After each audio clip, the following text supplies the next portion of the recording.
all the effects, pretty much the same as with the vocals. So we could just play that once with all of them on.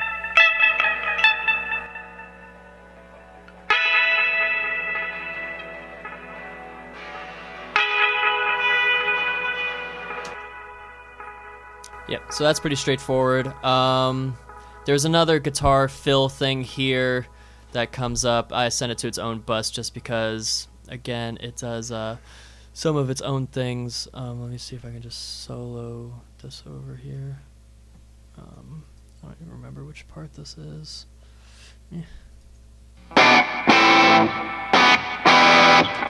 Yeah, so it was just kind of harsher. Wanted it to do separate things. We can take a look at that real quick. We don't have to go really in depth. Filter, compressor, same. Oh wait, no, I'm on the wrong thing. Filter, the 3A to give it some more of the harsher things that I was talking about, and added a little mid or medium delay to it. And I believe I have that panned over to the left because that's where it to me, it gave it a little more width because it's only panned here at like 25, 20. I can't even read that from here. There, but by panning it more to like 70 or 60, it gives it more width. It just seems bigger. So that's pretty straightforward with that. Then what I called the lead guitar is more of this part, this really cool groove that I just loved in the song.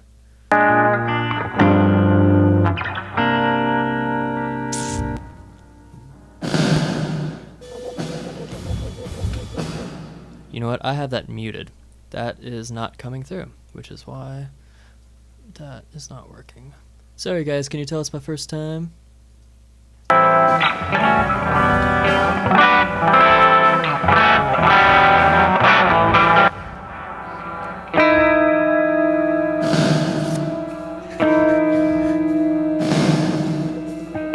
Yeah, so that wasn't the groove part that I was talking about, but I like that I can still hear all my drum stuff going on anyways. Crazy. We'll just bring all this back now. So with that, I just have everything going to here. Doing a bunch of EQ stuff. The filters, taking out some of the mud before the compressor. That's a main thing to try and do to make sure that that mud isn't what's really the thing that's affecting the compressor. It's not compressed, yeah. Have an 8-to-1 ratio this time. Relatively quick attack and then a quick release.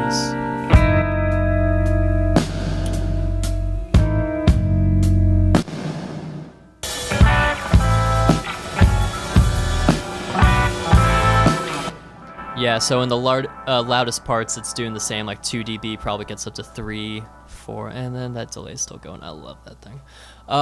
Throw the EQ on here. This is supposed to emulate one of the Neves, right? I think. Yeah, I think so. So yeah, I like this on snare a lot too. Actually, you can boost a lot to it without it like getting harsh, I find. So I like it on snare a bunch. So with here, same kind of thing. I don't have anything going on there. Boosting around 3K or 300, sorry.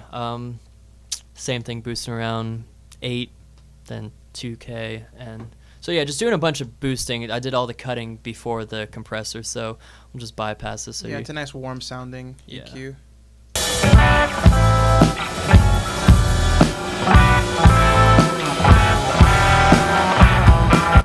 So I feel like it gives it a little more like aggression. Definitely, it makes which this part of the song, when you hear it in whole, it's building up, it gets aggressive, and I don't know, it's just kind of what it called for.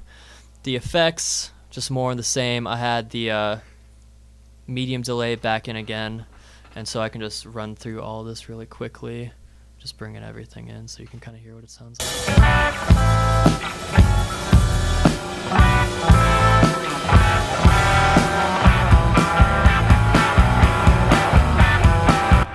So the thing I just noticed is I did do some parallel distortion here, not too much because it's already a distorted guitar, but just wanted the different kind of distortion that the Decapitator was doing.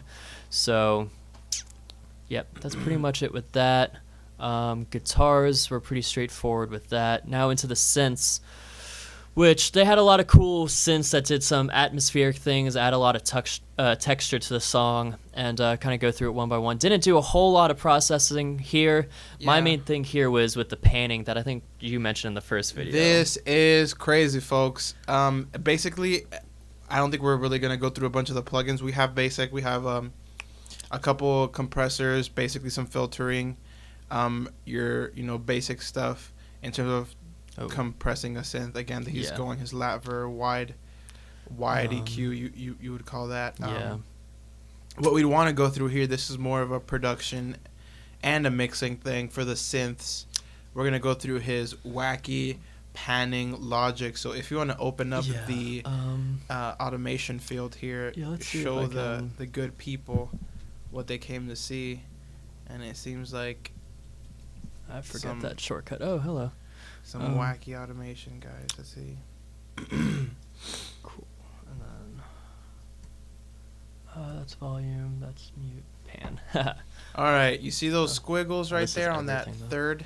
Yeah, all right. So if we could bring up the mix window, and I want everyone to take a peek there.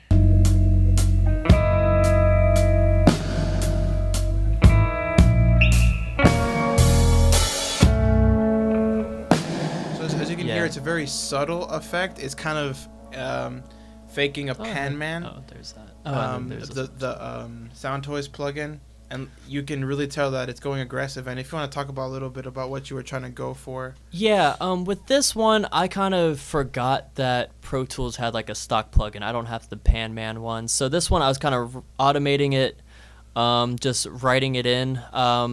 I was messing around a bunch with how wide I wanted to make it. I didn't want to go in like the whole field, but just kind of because it has this cool just wobbling effect itself. So it starts. Let me just solo it, or just everything. Fine. Where is? Oops. Oh, do I have that muted too? I just don't. I can't. The bus, man. Yeah. So. I can't even really hear it that much on here. Where's the...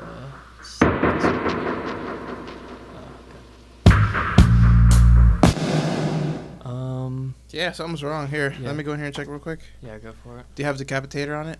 I mean, that's bypassed. I think that was a processing thing, maybe. I don't know. Huh. Well, Let's go into odd. the synth. Yeah, don't do... Oh, okay. Hold on. Sorry there. It looks like Decapitator.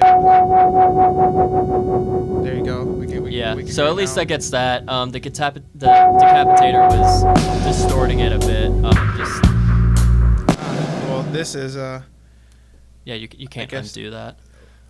Where is it? Up here? It right was. There? All right. This is where I'd bring in my... guess I get a little Saturn action going. So what kind of distortion were you doing here? This is a Fab Filter plugin. I can't really remember. It was probably just more, I really don't remember. Let's get a little smooth. I feel like Go it doesn't. for it. I feel like it wouldn't really. Yeah, no, I definitely would have dialed the mix knob down a bit so it wasn't like on.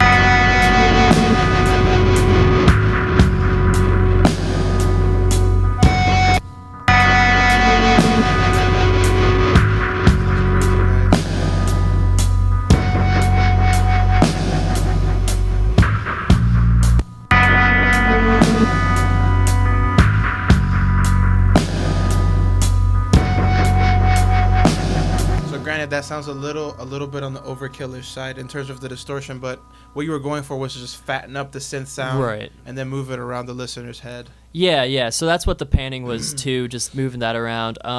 Did the same thing here with this synth. We'll just solo. Okay, fine. Solo that one. So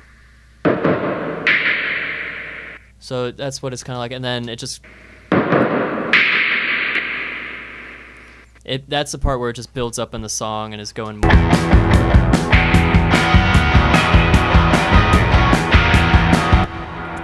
That sounds really cool. The placement that I have in the mix, it's not super loud. Like I said, a lot of this stuff is more texture and atmosphere kind of things, so I didn't want it super prominent in the mix. But so the panning stuff might not be super. Like you can't hear it. It's not going to be something really noticeable. Maybe like stuff like this would, but. Yeah, so things like that, I guess. I guess I didn't have as much crazy pan that I thought I did, but then as same thing with effects, it's just a lot of the widening, the distortion, a lot of distortion on this, I guess. And yeah, so that was pretty much it. Just trying to. A lot of the things I didn't pan hard right, hard left, except for the synths. Like I left that open, that space open for the synths. So like the guitars weren't really hard over like that or anything, and like the background vocals that we'll get to later. But so yeah, I kind of made sure to leave placement for those things like that. And so it sounds like the story about these synths was that you didn't really want to go through and tweak them with EQ or compression. You really took the production and spatial realm to kind of do a lot of your work, make them fit within the mix, right, spatially instead of sonically. So yeah, it's a different way to do it, and it sounds really cool. A lot of that wide panning we have up there, it sounds like it's bouncing around. It's really neat. Right. And yep, go ahead. Yeah, so I mean that was pretty much the thought with that. There are some of the things that I do make more noticeable. Like I think this one. I keep doing that.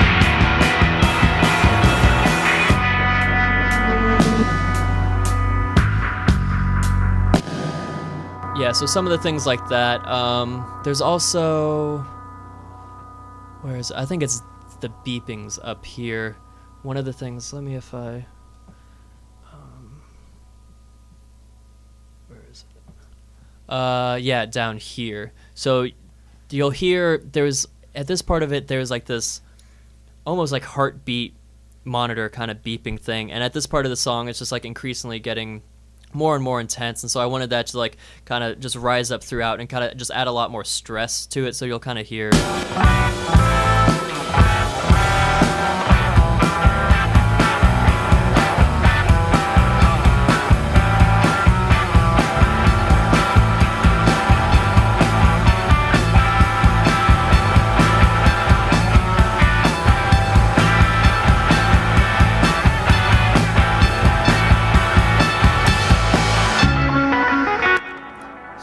so yeah. That is really cool. It really adds that extra, like, it's another thing that your head starts listening to, your brain's listening to, and it kind of makes its own mind up about it. But it is a really cool sound. Yeah. So and then I mean, like I said, like there's all these little snippets that just kind of come in and out. So it's just finding its own place and kind of doing things like that.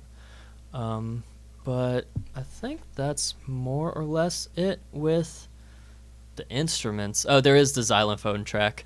Didn't really do too much of that. Used the LA2A to try and smooth it out. That was definitely a texture thing. Like, you'll notice it if you listen for it. Where is it? Like here.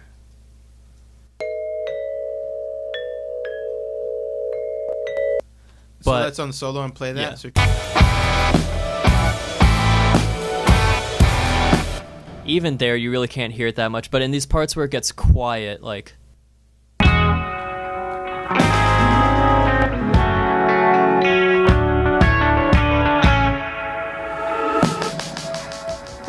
Like you can hear the ring over, like right in this general vicinity. So it was almost more kind of like a reverby kind of atmosphere. Oh yeah, it's really cool. When I first heard it, I thought it was like a glockenspiel or something, because you could just like sometimes you could hear the hit, sometimes it's just a tail.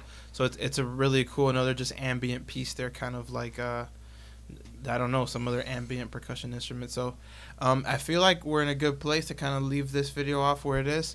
Next video we're going to be doing vocals, and then probably vocals and mastering. I think vocals were pretty straightforward. So again, thanks for watching, and we'll see you guys later.